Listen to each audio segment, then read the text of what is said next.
Hello, I'm Jim Sanders, the senior pastor at First United Methodist Church of Dothan. I brought with me today a copy of The Week, little magazine that a friend gave to me. He gave me a year-long subscription about 12 years ago, and I've maintained that subscription ever since. I like to read it. It's short, gets to the point. A lot of people I know don't like to read the news, don't like to watch the news. They say there's nothing but bad and biased news on whatever they're reading or watching, and yeah, I understand that. But I find a lot of the stories in the week are really encouraging. I want to read an encouraging one for you. This was in the week about 3 weeks ago. 3 weeks ago, and it's basically about a lady named Juliana Sodry. Let me read the short article. It says, for the past 9 years, patrons at Hot Legs in Fort Lauderdale have scribbled messages on dollar bills and stapled them to sports bars' walls. We always had an inside joke, co-owner Juliana Sodry said. If anything goes bad, at least we have the money on the wall. Well, bad times arrived last month when the bar shuttered amid a lockdown, and 22 of their 25 staff were laid off. So Sodry peeled a total of $10,000 off the walls and split it between her ex-employees. She said, my success is the success of those 22 people. Now, I love that story. It reminds me of how limited our sight can be. Wouldn't it be something if we really had good sight and we could use that good sight when we're in the midst of a difficult situation, in the midst of a dilemma, if we had the sight to be able to see that the solution to our issue is really nearby. The answer to our problem is close at hand. Could even be on the walls of our establishment, $10,001 bills.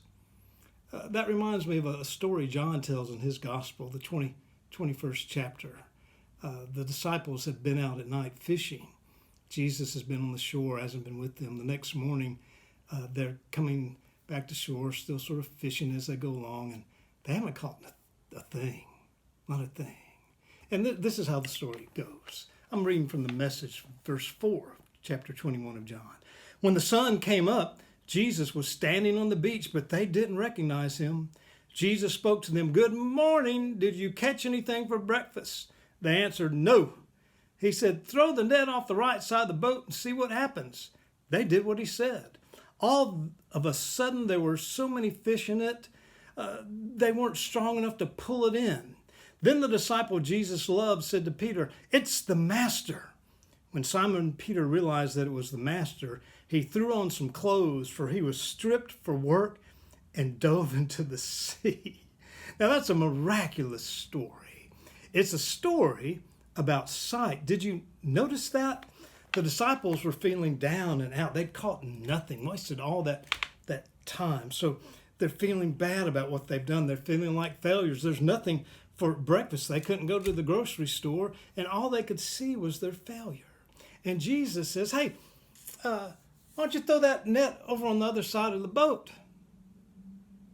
How far do you think that was from one side to the other? I mean, was it 20 feet difference? 25, 30, 35? I don't know. But they went from one side to the right side. And John says that they caught so many fish, they weren't strong enough to bring them all in. Now, I can relate to that story. There are a lot of times in my life when I'm feeling down.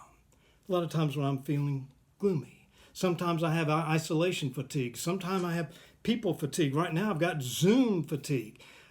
Maybe you have those when you just have tough issues to deal with. They're complicated. And our heads and our eyes, they sort of go down and our whole demeanor sort of slumps over. I want to encourage you today to lift your eyes up and put your sight at attention. Expand your sight. You never know who you really are and who's around you. You never know what you really have around you. You never know where you really are in this life. Who knows? There may be a solution or an answer to what you're going through nearby. It may be right around the corner. It may be as close as tossing the net 25 feet over a boat. It may be in your next door neighbor, that close. It may be found, that miracle, in the next email that you read. It could be in the next phone call you receive and answer and talk, or the next call you make. It might even be in the next prayer that you pray. Can you see it? It's really nearby. Maybe on the walls of your establishment, the other side of the boat. Can you see it? How is your sight? Sight. That's a really good word for this day.